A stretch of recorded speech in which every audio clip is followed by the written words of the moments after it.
تو وہ امداد ہوتی ہے، اس کو آپ نے واپس نہیں کرنا ہوتا. جو آئی ایم ایف اور ورلڈ بینک کے بھی کچھ امداد ہوتی ہے، لیکن آئی ایم ایف کی بالکل امداد نہیں ہوتی. آئی ایم ایف ایک بینک ہے جس میں مختلف ملکوں کے پیسے ہیں، اور وہ ان میں جیسے امریکہ بھی ہے، سب سے بڑا حصہ دار امریکہ ہے، لیکن کینیڈا ہے، سعودی عرب بہت بڑا حصہ دار، اس کا بڑا وزن ہے اس میں، اور ممالک ہے، چین ہے بہت بڑا حصہ دار. تو وہ سارے ملا کے، اور آپ دیکھیں گے کہ جب بات آتی ہے پیسوں کی، تو کیا چین، کیا سعودی عرب، سارے جو ہیں وہ ایک ہو جاتے ہیں، اور جو آئی ایم ایف کا موقف ہے اس کی حمایت کرتے ہیں کہ بھائی بات یہ ہے کہ اگر آپ کسی بھی ملک کو، اگر آپ 1 ارب یا 2 ارب یا 10 ارب ڈالر قرض دے رہے ہیں، تو کیا وہ ہمارا قرض واپس ملے گا یا نہیں. اور اگر قرض واپس ملے گا تو وہ دیکھتے ہیں کیسے ملے گا. یعنی وہ ملک اس کو لے کے سارا خرچ کر دے گا، یا کسی تجارت میں لگائے گا، کسی طرح سے مزید پیسے جنریٹ کرے گا جس سے وہ اپنے مسائل بھی حل کرے اور ہمارا قرض بھی واپس کرے. تو سوال یہ ہے کہ یہ تو ساری باتیں ہمیں سمجھ میں آ گئیں، لیکن وہ جو امریکہ کی ریاست ہے، جس میں جو میں وائٹ آ ہاؤس رہا ہے، ہوں، اسٹیٹ مگر ڈپارٹمنٹ. یہ بات بڑی اہم ہے جی. کہ اس کو ہم کلیئر کر لیں کہ اب آئی ایم ایف کرے گا کیا. ہم نے اس کو طے نہیں کیا. اب آئی ایم ایف یہ کرے گا کہ بالکل ان کے لیے یہ بات بہت اہم ہے کہ وہاں ایک اسٹیبل مستحکم حکومت ہوتی جو بڑا مینڈیٹ لے کے آتی، نہیں آئی. اب انہیں پتا ہے کہ چاہے وہ پی ٹی آئی اور پیپلز پارٹی بنے، پیپلز پارٹی یا مسلم لیگ بنے، یا مسلم لیگ اور پی ٹی آئی بنے، دونوں صورتوں میں یہ ہر صورت میں یہ حکومت جو ہے ایک اقلیتی حکومت ہوگی، اور اس میں استحکام نہیں ہوگا. اچھا، کیونکہ فیصلہ کیا گیا ہے کہ سب سے بڑی جو پارٹی ہے اس کو باہر رکھا جائے، تو اس کی وجہ سے یعنی پی ٹی آئی کو عدم استحکام زیادہ ہوگا. تو یہ بات آئی ایم ایف کے فیصلے پر اثر انداز ہوگی، اور عمران خان نے بڑی ہوشیاری سے ایک ایسی چال چلی ہے جس میں ان کے خط کا اثر ہو یا نہ ہو، لیکن وہ بہت آسانی سے یہ امپریشن دے سکیں گے کہ ان کے خط کی وجہ سے آئی ایم ایف جو ہے وہ تشویش میں پڑ گیا. کیونکہ آئی ایم ایف وہ خط لکھتے یا نہ لکھتے، آئی ایم ایف نے تشویش میں پڑنا تھا، اس لیے کہ ایک ایسی صورتحال میں آئی ایم ایف 10 دفعہ غور کرے گا. اور یہ نہیں کہہ رہا کہ وہ آپ کو قرض نہیں دے گا، لیکن وہ جو پیکج دے گا وہ بہت سوچ سمجھ کے دے گا، اور اس میں بہت زیادہ کڑی شرائط ہوں گی. تو بالکل. یہ تو اس سے ضرور. پہلے بھی انہوں نے، آئی ایم ایف نے جب نیگوشیشنز کی تھی، تو انہوں نے باقاعدہ تمام پارٹیوں سے، سرکار میں اور اپوزیشن میں، ان سے گفتگو بالکل کی کیا تھی. ہے. کیونکہ اصل جو مسئلہ ہے وہ یہ ہے کہ پاکستان میں اکنامک پالیسیز کی سٹیبلٹی بڑی ضروری ہے، نہیں ہے کہ لوگ ایک پارٹی آتی ہے، پھر وہ دوسرا اس کو ریورس کر دیتی ہے، پھر آگے بالکل تو اس صورت میں ملک چلتا نہیں ہے، اور جو لینڈرز ہیں وہ کافی پریشان ہوتے ہیں کہ آپ جو ہے کوئی بھی پالیسی اکثر چلا جو نہیں ہے پاتے. آئی ایم ایف کے ساتھ اکثر اپنے سمجھوتے پورے نہیں کر سکے، جو ہم نے معاہدے کیے وہ ہم پورے نہیں کر سکے، اور اس کی وجہ سے جو بھی بین الاقوامی ادارے ہیں ہم سے کوئی بھی معاہدہ کرتے ہوئے ہچکچاتے ہیں. اور اس وقت وہ ان کی جو تشویش ہے، جو ان کی ہچکچاہٹ ہے، اور بڑھ جائے گی. اور میں سمجھتا ہوں آئی ایم ایف سے آنے والی جو نیگوشیشن ہیں وہ عمران خان کے خط کے بغیر بھی بہت دشوار ہوتے، اور اب مزید دشوار ہو جائیں گے. بالکل صحیح. اب آپ بات کر رہے تھے امریکہ کی. امریکہ نے صاحب ایک انتخابات کے اگلے دن یعنی 9 تاریخ کو ایک بیان ایشو کیا تھا. اس میں انہوں نے بات کی تھی کہ دیکھیں جی، یہ ہمارے لیے بڑی خوشی کی بات ہے کہ پاکستان کے عوام جو ہے وہ انتخابی مرحلے سے گزرے، اور انہوں نے کچھ اپنے نمائندے جو ہیں وہ منتخب کر لیے ہیں.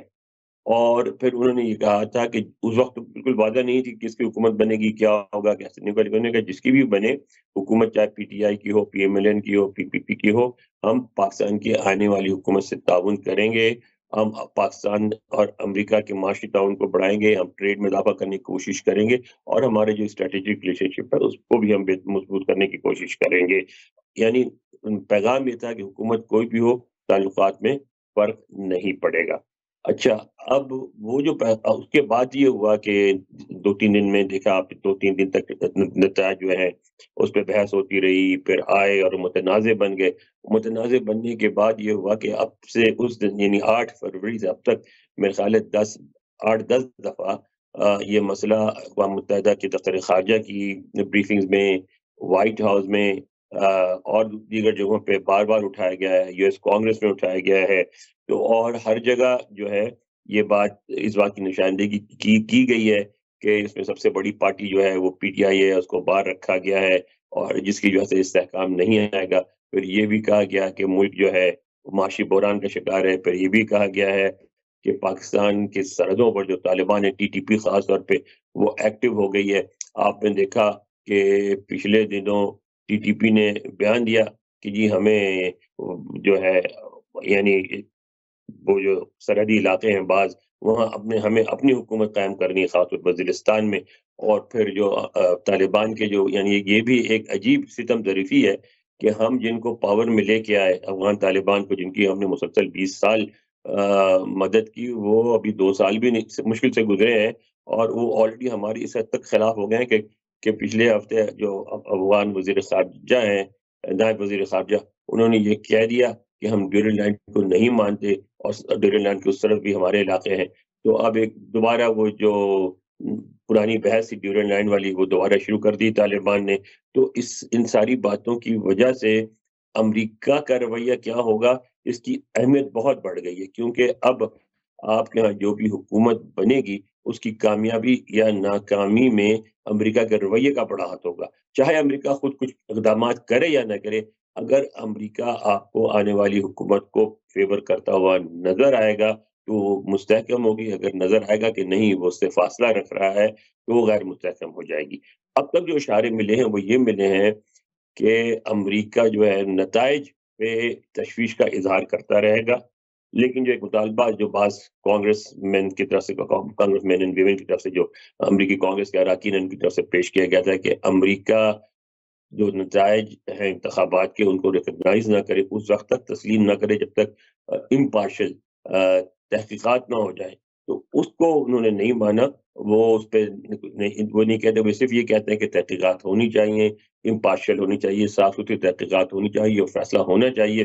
کہ بدعنوانی ہوئی ہے نہیں ہے، ووٹر ریگنگ ہوئی ہے نہیں ہے، انٹیمیڈیشن یعنی ووٹروں کو ڈرایا دھمکایا گیا یا نہیں ڈرایا دھمکایا گیا ہے۔ پھر انہوں نے اس کا بھی ذکر کیا، وہ جو کمشنر راول پنڈی والا بیان تھا اس پر بھی اٹھایا گیا، اس پر بھی انہوں نے کہا کہ نہیں ہم تحقیقات کا مطالبہ کرتے ہیں، لیکن انہوں نے کوئی ایسا انڈیکیشن نہیں دیا کہ جو سوالات اٹھائے جا رہے ہیں اس کی وجہ سے وہ انتخابات کو نہیں مانتے، بلکہ وہ کہتے ہیں کہ انتخابات ہو گئے اور ٹھیک ہو گئے، اور وہ کہ جو حکومت اگر کوئی کولیشن حکومت بنتی تو اس کی 3 یا 4 دفعہ امریکی دفتر خارجہ کے ترجمان نے کہا کہ برطانوی پارلیمانی نظام میں کولیشن گورنمنٹ کوئی اچنبھے کی بات نہیں ہے، ہر جگہ کولیشن گورنمنٹ بھی ہی بنتی ہے، اور یہاں بھی بن گئی تو ہمیں کوئی حیرت نہیں ہوگی، اور ہم اس کولیشن گورنمنٹ سے تعاون کریں گے۔ تو میں سمجھتا ہوں کہ اگر تو ملک میں بڑے پیمانے پہ ہنگامے نہ ہوئے، عوام باہر نہ نکلے اور امن سکون رہا، تو امریکہ کا مثلا واشنگٹن جو ہے وہ بھی اس حکومت کو مانے گا اور ان نتائج کو تسلیم کرے گا اور ان کے ساتھ تعاون کرے گا، لیکن کھلم کھلا نہ وہ یہ سارے پروسیس کی اس طرح سے حمایت کرے گا کہ جس میں نظر آئے کہ وہ جانبداری کر رہا ہے، نہ وہ مخالفت کرے گا، کیونکہ وہ اس حد تک انوالو نہیں ہونا چاہتا جس پہ یہ تاثر ملے کہ امریکہ جو ہے پاکستان میں حکومت بنانے یا گرانے کی کوشش کر رہا ہے۔ وہ بچ بچا کے اس حکومت کو سپورٹ کرتا رہے گا حتیٰ کہ ایسی سچویشن نہ ہو جائے جس سے ملک میں ہنگامے ہو جائے۔ اگر ملک میں ہنگامے ہو گئے تو وہ پیچھے ہٹ جائے گا، ورنہ اس کو سپورٹ کرتا رہے گا۔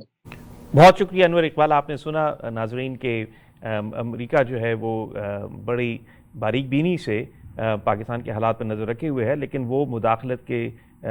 قائل نہیں ہے۔ اگر حکومت سازی ہوتی ہے تو وہ حکومت کو ریکگنائز کریں گے اور اپنا یہ مطالبہ بھی جاری رکھیں گے کہ پاکستان کے اندر اندرونی طور پر جو انتخابات کے بارے میں جو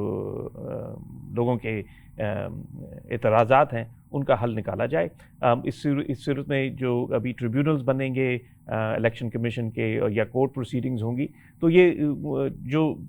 چینلز موجود ہیں پاکستان میں اس مسئلے کے حل کے، ایسا نہیں ہے کہ پاکستان میں انتخابات کے بارے میں ان کے چینلز نہ ہوں،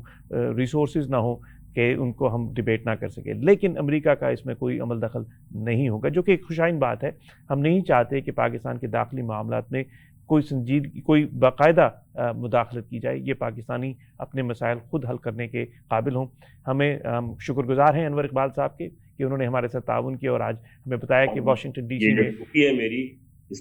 کے لیے بھی معذرت کہ آج میری طبیعت خراب ہے، مجھے بخار ہے، اس لیے میں یہ سلیے میں بیٹھا ہوں آپ کے سامنے۔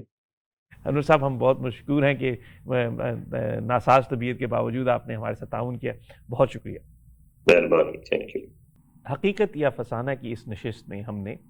پاکستان کے داخلی معاملات خصوصاً الیکشنز کے بارے میں، امریکہ میں کیا ہو رہا ہے اور بالخصوص IMF میں کیا ہو رہا ہے، اس پر انور اقبال سے گفتگو کی۔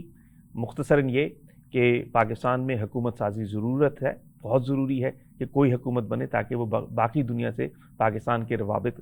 استوار کر سکے، اور اس کے ساتھ ہی یہ بھی کہ پاکستان میں جو شکوک و شبہات ہیں الیکشنز کے بارے میں، اگر وہ پاکستان کے اندر ہی حل کیے جا سکیں، پاکستان میں کورٹس موجود ہیں، ٹریبیونلز موجود ہیں، تو ضروری ہوگا کہ شفاف اور شفاف طریقے سے لوگوں کی دادرسی کی جائے۔ ہمیں امید ہے کہ یہ سب کام پاکستان میں یقیناً ہوگا، اور وہ لوگ کہ جو پاکستان کے انتخابات سے متفق نہیں ہیں رزلٹ سے، ان کی دادرسی ہوگی اور ان کو باقاعدہ ٹرانسپیرنٹ اور سپیڈی جسٹس کا مہیا کیا جائے گا۔ اپنا خیال رکھیے، خدا حافظ۔